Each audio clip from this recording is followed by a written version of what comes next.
हूँ आपका इस यूट्यूब चैनल पे। तो हम लोग इस वीडियो में देखेंगे आज क्लास 10वां का हिंदी ये का सेट 1 मॉडल क्वेश्चन। ठीक है। तो चलिए हम लोग फर्स्ट क्वेश्चन चलते हैं।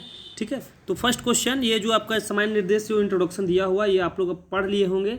ठीक है, समझ गए होंगे कि सभी प्रश्न अनिवार्य है। 40 संख्या रहेंगे, प्रश्न की कुल संख्या 40 है। सभी प्रश्न एक एक नंबर का रहेगा।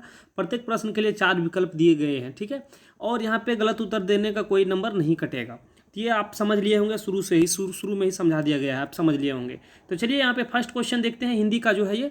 ठीक है, सेट 1 है आपका, और हिंदी में से सेट 1 हम लेकर आए हैं अभी। और आपका साइंस का 4 सेट हो चुका है, एसएसटी का 3 सेट हो गया है। ठीक है, और अब हिंदी लेकर आए हैं हम। ठीक है, तो चलिए हिंदी को हम लोग देखते हैं। और फर्स्ट क्वेश्चन हम लोग जैसे कि स्क्रीन पे आप देख पा रहे होंगे, तो फर्स्ट क्वेश्चन क्या है कि खंड का, और यहाँ पे अपठित बोध जो है यहाँ पे इसको पढ़ के आपको जवाब देना है। ठीक है, चलिए आपका जो 1 से 5 तक का जो प्रश्न रहेगा उसको हम लोग सॉल्व करेंगे। तो सबसे पहले क्या करना है कि आप सभी को ये जो दिया हुआ है यहाँ से यहाँ तक आप सभी को पढ़ लेना है। हम पढ़ेंगे तो वीडियो लंबा हो जाएगा, और लंबा वीडियो आप लोग देखना पसंद नहीं करते हैं, इसीलिए हम सिर्फ आंसर बताएंगे।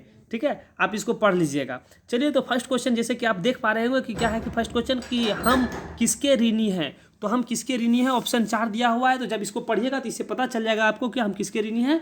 तो यहाँ पे आपका सही आंसर हो जाएगा मातृभूमि। ठीक है, ऑप्शन नंबर ये सही हो जाएगा। चलिए हम लोग क्वेश्चन नंबर 2 देखते हैं।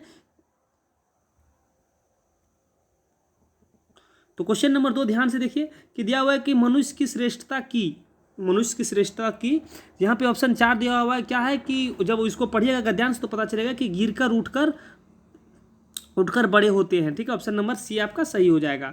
चलिए क्वेश्चन 3 देखिए। 3 दिया हुआ है क्या है कि हमारा भरण पोषण किसके द्वारा होता है। तो हमारा भरण पोषण किसके द्वारा होता है, ऑप्शन दिया हुआ है 4।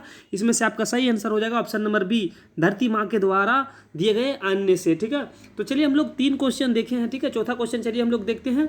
तो चौथा क्वेश्चन जैसे कि आप स्क्रीन पे देख पा रहे होंगे कि देश के उन्नति के लिए हम क्या करें। देश के उन्नति के लिए हम क्या करें, तो यहाँ पे दिया हुआ है ऑप्शन, इसमें से आपका सही आंसर हो जाएगा सभी को।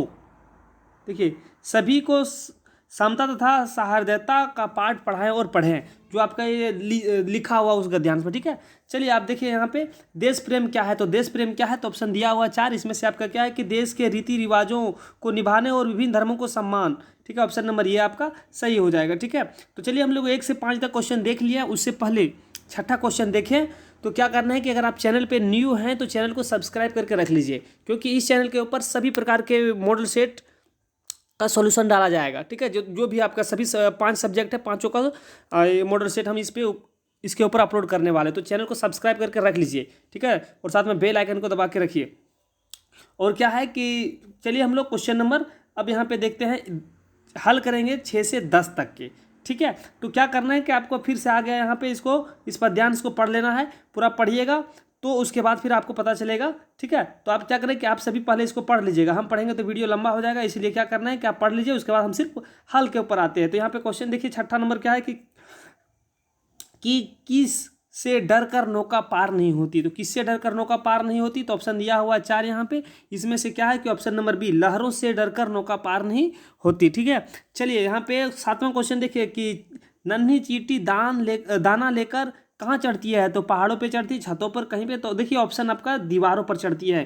ठीक है, चलिए आप देखिए क्वेश्चन नंबर 8। तो 8वां नंबर क्वेश्चन आप देखिए कि क्या है कि मन का विश्वास रगों में क्या भरता है। तो साहस भरता है, ऑप्शन नंबर सी आपका सही हो जाएगा। ठीक है, सिंधु में डुबकियां कौन लगाता है, तो गोताखोर लगाते हैं। ठीक है, चलिए 10वां नंबर देखिए कि कैसे लोगों की हार नहीं होती। तो कैसे लोगों की हार नहीं होती, तो ऑप्शन दिया हुआ है जो लोग कोशिश करने वाले हैं उनकी हार नहीं होती, ऑप्शन नंबर सी सही हो जाएगा। ठीक है, चलिए अब आ गया आपका खंड का जो व्याकरण है आपका है। चलिए व्याकरण को भी हम लोग देख लेते हैं। देखिए यहाँ पे क्या है कि इनमें से किस वाक्य में आकर्मक क्रिया है। तो इनमें से किस वाक्य में आकर्मक क्रिया है, तो देखिए यहाँ पे ऑप्शन नंबर सी देखिए, मोहन सो रहा है, ये आकर्मक क्रिया वाले वाक्य है। ठीक है, चलिए इसमें से कौन सा सकर्मक क्रिया का उदाहरण है। तो सकर्मक क्रिया का उदाहरण कौन सा है, तो यहाँ पे दिया हुआ है ऑप्शन, इसमें से आपका रीता खाना खाती है। ठीक है, ये आकर्मक क्रिया का उदाहरण है। जलज का अनेकार्थी नहीं है, तो कौन सा है, देखिए यहाँ पे जलज का अनेकार्थी नहीं है। तो कमल भी जलज का है, मोती जलज का है, मछली जलज का है, लेकिन बादल जो है वो जलज का नहीं है, क्योंकि बादल जल में नहीं रहता है। तो क्या है कि आपका ऑप्शन नंबर डी सही हो जाएगा। ठीक है, चलिए, दो पदों या शब्दों के मेल से बना तीसरा पद क्या कहलाता है? तो दो पदों के मेल या जो बनता है, मिलने से जो बनता है, उसको क्या कहा जाता है? तो उसको कहा जाता है समास कहा जाता है। ठीक है, ऑप्शन नंबर बी आपका सही हो जाएगा। चलिए 15वां क्वेश्चन देखिए कि प्रतिदिन कौन सा समास है?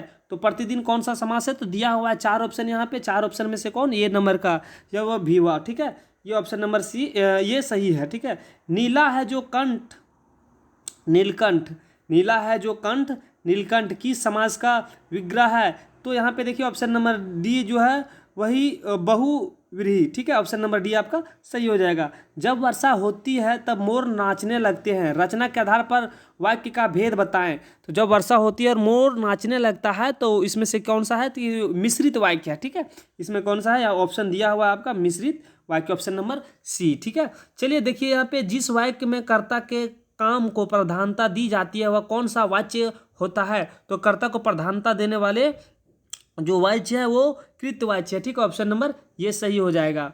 बालक चांद देख रहा है, तो देखिए बालक चांद देख रहा है, क्या भराएगा? तो कैसे? अगर इस जगह पे क्वेश्चन मार्क रहता तो यहाँ पे हम लोग ये सब के बारे में सोचते, लेकिन क्वेश्चन मार्क नहीं है तो ये सभी क्वेश्चन वर्ड वाले जो है ये तो नहीं होगा। तो बस क्या गया? की ओर। ठीक है, तो ऑप्शन नंबर ये आपका सही हो जाएगा। ठीक है, चलिए 20वां नंबर क्वेश्चन देखते हैं। 20वां नंबर में क्वेश्चन में है कि निम्न में से कौन सा शब्द समुच्चय बोधक या अवयव शब्द है? तो यहाँ पे देखिए दिया हुआ ऑप्शन 4, जब इसको सही से आप पढ़िएगा व्याकरण को तो पता चलेगा आपको। इसमें सही सा आपका सही आंसर हो जाएगा ऑप्शन नंबर सी अथवा। ठीक है, चलिए हम लोग क्वेश्चन नंबर 21 देखते हैं। तो 21 नंबर क्वेश्चन में दिया हुआ है कि पाठ्य पुस्तक का है ना, देखिए यहाँ पे पाठ्य पुस्तक वाला है ऑप्शन नंबर खंड गा, जो पाठ्य पुस्तक से दिया गया है। इसमें कहता है कि प्रस्तुत गद्यांश को ध्यानपूर्वक पढ़कर प्रश्न संख्या 21 से 24 तक के लिए सही उत्तर का चयन करें। तो सही उत्तर चयन करना है आपको, दिया हुआ ऑप्शन, इसको एकदम पढ़िए, पहले आप सही से पढ़ेंगे इसको। ठीक है, आप लोग यहाँ से पढ़ लीजिएगा, उसके बाद फिर इधर आपको समझ में अच्छे तरीके से आएगा तो पढ़ लीजिएगा। हम पढ़ेंगे तो अच्छा नहीं होगा, वीडियो लंबा हो जाएगा। ठीक है, उधो तुम हो अति बड़भागी। ठीक है, तो चलिए यहाँ पे देखिए क्वेश्चन नंबर 21 देखते, पढ़ेंगे तो लंबा हो जाएगा। इस पद के रचिता कौन है? तो इस पद के रचिता सूरदास हैं। ठीक है, गोपियाँ किसकी अन्याय भक्त थी? तो कृष्ण जी के। ठीक है, अब यहाँ पे पुरीन पात का अर्थ होता है, तो पुरीन पात का अर्थ होता है कमल का पत्ता। ठीक है, जो पानी में रहता है। ठीक है, पुरीन पात का अर्थ होता है कमल का पत्ता। गोपियों ने उद्धव के व्यवहार की तुलना किससे की? तो गोपियों ने उद्धव का त्यौहार जो व्यवहार की तुलना जो की है वो कमल के पत्ते और तेल के मटके से की है। ठीक है, जब उस गद्यांश को पढ़िएगा तो उसमें साफ साफ लिखा हुआ है। ठीक है, चलिए अब हम लोग देखते हैं क्वेश्चन नंबर, आगे निर्देश दिया हुआ, इस निर्देश को पढ़ लीजिए कि निम्नलिखित प्रश्नों के सही विकल्प का चयन करें। चलिए 25वां क्वेश्चन को हम लोग देखते हैं। क्या है कि किस महीने में चारों तरफ हरियाली छा जाती है? अट नहीं रही कविता के आधार पर बताएं। तो इसके आधार पर फागुन में चारों तरफ हरियाली छा जाती है। ठीक है, क्वेश्चन नंबर 26 देखिए कि उत्साह और अट नहीं रही इन दोनों कविताओं के कवि कौन है? तो इन दोनों कविताओं के कवि है Suryakant Tripathi Nirala, option number B.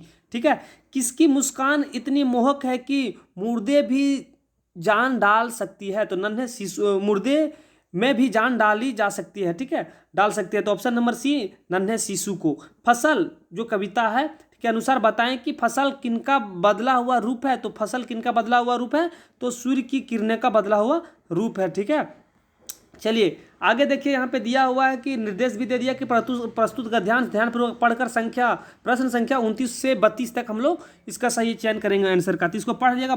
बाल गोविंद भगत जो चैप्टर जो आपका है उस चैप्टर से आपको कुछ भाग यहाँ पे काट के ले आया है, आपको बताना इस यहाँ से यहाँ तक आप पढ़ लेंगे, उसके बाद आप इसका आंसर खुद ब खुद आप ले आएंगे। ठीक है, तो चलिए फर्स्ट क्वेश्चन देखते हैं। फर्स्ट क्वेश्चन है कि 29 नंबर में, बेटे के मरने पर बाल गोविंद भगत क्या कर रहे थे? तो बेटे के मरने के बाद बाल गोविंद भगत गा रहे थे, रो नहीं रहे थे। ठीक है, बहुत सारे बच्चे रो में टिक लगा देते हैं, गा रहे थे। चलिए भगत जी का बेटा कैसा था? तो भगत जी का बेटा जो था इसमें साफ लिखा हुआ है कि सुस्त और बोदा। ठीक है, यहाँ पे देखिए सुस्त और बोदा था, तो यहाँ पे सुस्त और बोदा सा, ऑप्शन नंबर सी सही हो जाएगा। बोदा मतलब कि मोटा दिमाग वाले बच्चे। ठीक है, भगत जी की पतहू कैसी थी? तो उसकी पतहू कैसी थी? तो सुभग और सुशील होने के साथ साथ घर की पूरी प्रबंधिका थी। ऑप्शन नंबर सी सही हो जाएगा।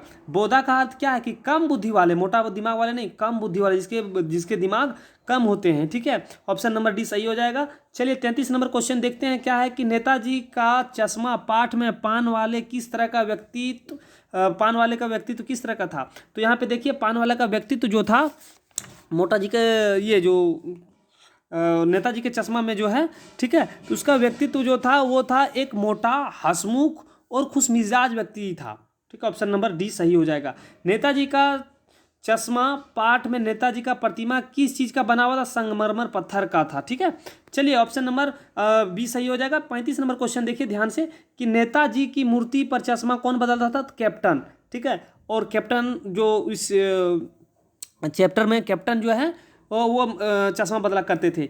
नेताजी का चश्मा पाठ के लेखक कौन है, तो इनके पाठ जो इस चैप्टर के लेखक हैं उस लेखक का नाम है स्वयं प्रकाश, ठीक है। ऑप्शन नंबर बी सही हो जाएगा, ठीक है। चलिए आप देखिएगा कि इसमें दिया हुआ 37 से 40 तक हम लोग इस गद्यांश को पढ़िए आप, उसके बाद आपका निकल जाएगा सही है, ठीक है। तो आप लोग पढ़ लीजिएगा, हम पढ़ेंगे तो वीडियो लंबा होगा और आपके लिए फायदा नहीं है, बार बार हम कह रहे हैं। 37 नंबर क्वेश्चन देखिए कि प्रस्तुत गद्यांश किस पाठ से लिया गया है। तो प्रस्तुत गद्यांश जो लिया गया है वो माता की अंचल से लिया गया, ठीक है। चलिए 38 नंबर क्वेश्चन देखिए कि लेखक क्या खेलते थे। तो लेखक जो है साफ ऊपर में लिखा हुआ मिलेगा आपको, ठीक है, नाटक। तो क्या है कि नाटक खेलते थे।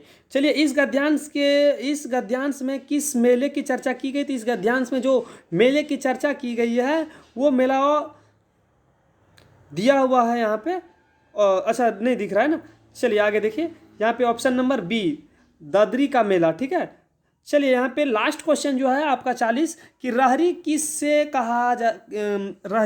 कहते हैं। तो रहरी अरहर दाल जो होते हैं उसको रहरी कहा जाता है, ठीक है। ऑप्शन नंबर सी आपका सही हो जाएगा। तो हम लोग 1 से लेकर 40 तक का सॉल्यूशन देख लिए। सेट 1 आपका क्लियर हो गया, ठीक है। अब हम लोग अगले वीडियो में सेट 2 लेकर आएंगे, ठीक है। और अगर आप अभी तक साइंस का सभी सेट का सॉल्यूशन शाम तक हो सकता है कि अपलोड हो जाएगा, या कल सुबह तक 5 सेट का सॉल्यूशन हो जाएगा, ठीक है। 4 तो अपलोड कर दिए हैं, लास्ट सेट बचा हुआ है।